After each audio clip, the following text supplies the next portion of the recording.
This morning. Ladies and gentlemen, we're now in the hands of our capable city clerk, Ms. Lisa Lambert. This is the pre-meeting of the Mobile City Council, Tuesday, August the 4th. We have approval of minutes from July 28th. Appeals, we have requests for waiver of the noise ordinance on September 5th from 7 p.m. until 11 p.m. And this is on North Ridge Road. Public hearings today is the public hearing to rezone property located at 3154 Cottage Hill Road, north side of Cottage Hill Road, 100 feet east of Wyoming Drive West, from B1 to B2. Mr. Vice President. Yes, sir. I was advised by Ms. Pappas that this application was initially heard by the Planning Commission at the May 21st meeting, and the discussion, the application was then held over. Apparently there was some discussion with respect to it. And the application was held over and heard again June 18, and the applicant agreed to make some changes to what they were planning to do in response to some concerns about site compliance. And those concerns were addressed via the revised plan presented at the June 18th hearing. And at the June 18th hearing, the application received the unanimous approval of the Planning Commission, and the staff had not received any communications via phone call, web portal, or email from anyone with concerns regarding the revised plan. So I suspect that there won't be anyone here, but I just wanted to advise the council of that. Thank you, Mr. Davis.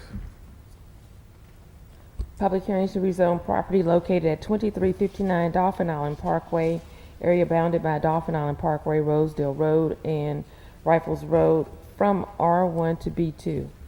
I just only heard from one person that in opposition against this. I don't see anything wrong with this being rezoned to B2, because all around there is business district. And again, this piece of property would never, no residents would never be on a piece of property like this. So I don't see anything wrong with it. But I only had one person to call in opposition of this. Madam Clerk, thank you. Presentation of petitions and other communications to the council. For non-agenda items, we have Sabrina Mass regarding police. Antonio Moore has canceled for this week. James Williams regarding police use of force. And Reggie Hill regarding various items on that are also not, that various items not on the agenda, and also he will probably sign for an agenda item, and he'll state that when he gets here which agenda items.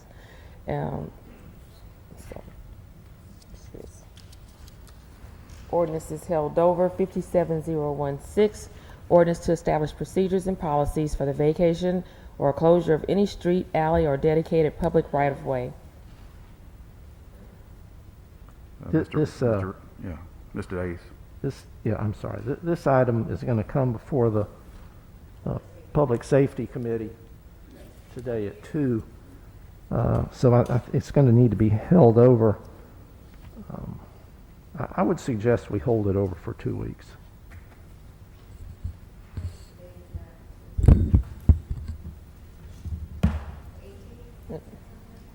Yes. Yeah.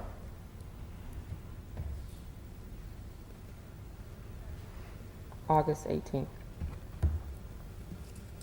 CIP resolutions held over. 21552, authorized contract with James H. Adams and Sons Construction for Airport Boulevard cutoff east I-65 Service Road, $231,436.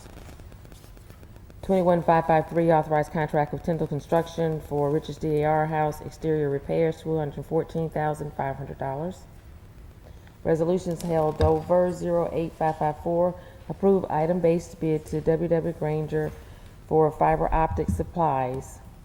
08555, approve item-based bid for various medical supplies. 08556, approve purchase order to North American Fire Equipment for various fire equipment, $27,979. 08557, approve purchase order to Sunbelt Fire for Task Force Fire Monitor Nozzles, $27,321. 08558, approve item-based bid for large truck tire retreading and repair. 21559, authorized contract with J. Hunt Enterprises General Contractors for Lad People Stadium Walking Trail, $188,625.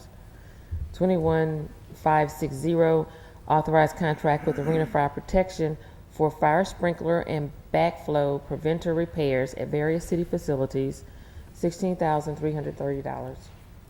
21561, authorized contract with J. Payne Organization for Parkway Sales Center interior renovation, $166,000. 21562, authorized contract with Green Magic Landscape for right-of-way mowing on Dolphin Street, $1,015. 21563, authorized contract with Complete Management Group for mowing of downtown streets, $34,000 first year and $91,000 years 2 and 3. Ordinance is being introduced. 64017 is the rezoning on Cottage Hill Road. 64018 is the rezoning on Dolphin Island Parkway.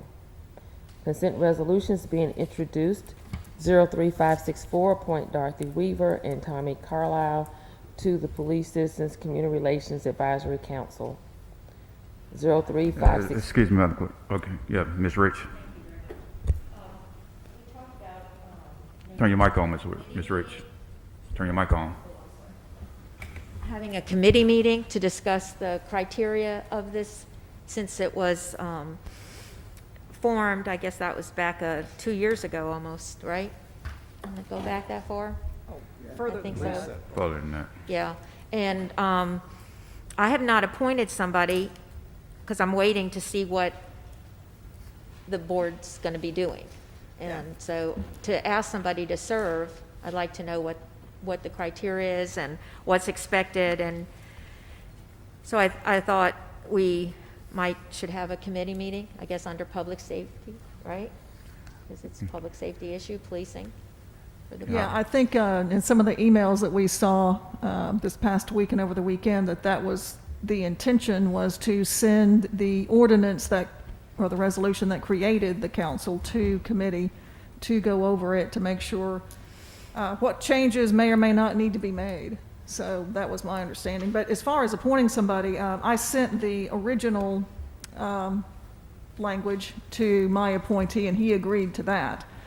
And he is willing to serve. So I'm thinking any change like that, I'll just let him know to make sure that he's still on board. I can't imagine that he would still not want to serve, No, even I'm with not changes. trying to imply that people shouldn't make appointments. I'm just talking about how I'm trying to go about Right. conducting this, as far as knowing exactly what that person would be expected to do. So I'm just going to hope that there is a committee meeting that we could build a consensus and see what criteria, unless we're going to leave it exactly the way it was, and just hope it works better next time.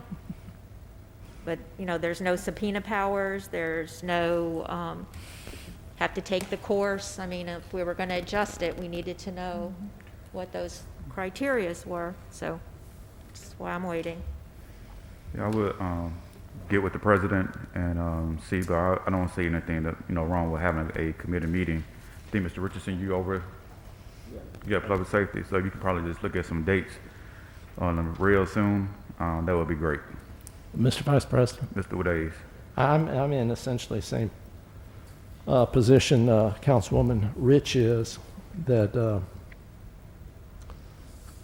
I would, I'd like to, before I appoint someone, I would like to either see the council recommit to the existing ordinance, or if there are going to be changes made to it, I want to know what those changes are before I appoint someone. Thank you, sir. I would say, Mr. Richardson, if you can go ahead and find a date, and I can believe that we do have 5 people that's already appointed, and we can invite them to that meeting we can reach out to the city clerk office, and city clerk can have them invite them to our meeting and everything on that particular committee meeting. But that can be scheduled real soon. That would be great. All right. Madam Clerk. Thank you. 03565, reappoint Louis Jackson to the Golf Course Advisory Committee. 03566 and 567, approving the mayor's reappointment of Jamie Eisen and Walter Bell to the Mobile Airport Authority.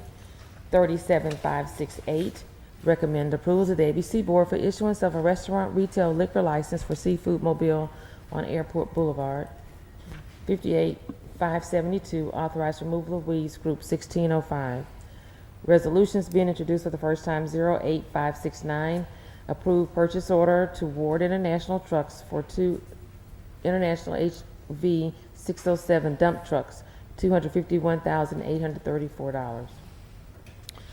08570, approve purchase order to Dixie Trucks for 2 2021 PacMac knuckle boom loaders, $321,198.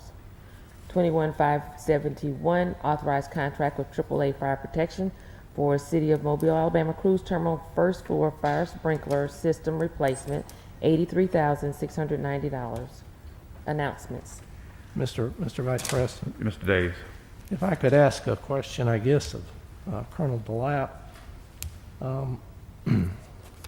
We set out a number of years ago to replace the decrepit rolling stock we had in the Public Works Department, and I'm happy to see these. I'm delighted to see these. I just wonder where we are in that effort to replace. Are there any of the is there any of the ancient broke down equipment left, or are we at the point where all the equipment is, say, 5 years old or younger, something like that? Well, when you talk about all the equipment, I don't know if you're just talking about trash and garbage trucks or if you're talking all equipment. Well, I'm really talking about the big trucks. We still have some of the larger pieces of equipment that are still considered what you would probably consider old. Some of them will be due to be replaced in the cycle that we've been pursuing. Some of them are still operational and don't need to be replaced. And then there's still a few out there that we just need to get rid of that actually have been cleared, but we haven't actually removed them from the yard. That's a procurement action to dispose of that property. So are we 100% complete? No. Of course, it's a continual cycle that you go through. So as some of the oldest start to wear out, or we have in a case like a garbage truck that unfortunately burnt up, we have to replace those as we go. So, but we've made significant progress. The administration and with the support of the council has made significant progress over the last several years to update the fleet overall. What's the, and it may be different for each one of these pieces of equipment we're talking about, but let's say and you may not know this off the top of your head. I wouldn't blame you if you didn't know it off the top of your head. But for like a garbage truck or one of these knuckle boom loaders, what's the amortization schedule? I know we went to the point where we were paying rent or they were renting the equipment, and I just wondered what the expected life of something like that was. Well, it is different for every piece of equipment. You're right. Garbage trucks, for example, you may recall we were fortunate enough to have available a good bit of money 5 years ago to purchase garbage trucks. And we purchased a fair-sized number of them. We believed at that point that the useful life is about 5 years. So we put them on that schedule, but we also purchased a cradle-to-grave warranty for those trucks that lasted for 5 years. That's kind of the ideal situation. We'd love to be able to do that with every piece of equipment. In other words, put the extraordinary costs of repair and maintenance outside of the city in terms of financing it. So that garbage trucks are kind of easy to judge the useful life of because of Has the 5 years proven correct? It has. Okay. By and large, and they were purchased not all the same day Right. either. So they are starting to go out of service right now and over the course of the next year or so. And we're scheduled to replace those as they go out. That's the ideal. Okay, great. Thank you very much. And just to add on to that, about 5 to 7 is your typical, for the other less heavily, 7 is kind of the other end. Right. So that's about the window. But we're trying to do it in a deliberate fashion so that we're not, where you do a couple at a time. As you see here, it's two. Right. So we're not doing, 10 at once. It's just not, we're just not able to do that. Great, thank you very much. I do have a question for this council, and maybe we can talk now or between council meetings. We know that this virus is really is higher now than it ever have been before, and we know that the governor has issued, and we still under the Safer at Home ordinance through the state of Alabama, and basically. How do y'all feel about going back virtual for at least a month to see when this stuff is going to quiet back down, or do y'all feel like we still should continue to come to meetings, or kind of get some feedback from anyone? For Virtual. virtual, yeah. We have a hard time hearing each other. Everybody's distracted by the mask. When we sit in front of the screen, clear mind and be able to hear everybody. We just gotta figure out a way for everybody to talk to. And that's the only drawback. Yeah. Only reservation I have. Ms. Rich. The Planning Commission had a good tool for their Zoom meetings, and they're still Zooming, by the way. And people can sign up to speak, and they're invited into the meeting when the agenda item comes up. And so, we could still do our same exact protocol where people speak on items, sign in the same way, but they come in and they're invited in. And then the press sits in there the whole time, I imagine, because of the sunshine law. And we just need just a little bit tweaking so that the outside information that we require is available to us, either through citizens or staff, for being available to us. But other than that, I think there's a wise move to consider going back to virtual. Let me ask a question to our attorney, and I believe I know the answer already. As far as committee meetings, can we also have committee meetings over Zoom or what? We can. Because I know that we have a committee meetings on next Tuesday. Yeah, we have the towing ordinance, and if people could get the number to call in and be part of it.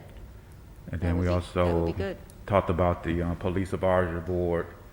And another hot topic too that some council members have been discussing is the CIP, to really look back at that ordinance to make sure that's exactly what we wanted. Talked to a couple of council people, and I think we needed to visit that again. Make sure that we clear on the ordinance, because there have been some frictions. Trying to watch my words, of what they want versus, what the staffer is presenting to the council. And I can imagine we probably can just do it at the same time as we probably can do the police advisory, go back over that ordinance again and everything. Okay. Announcement in the council members. Mayor, administration. If not, we'll see each other at 10:30.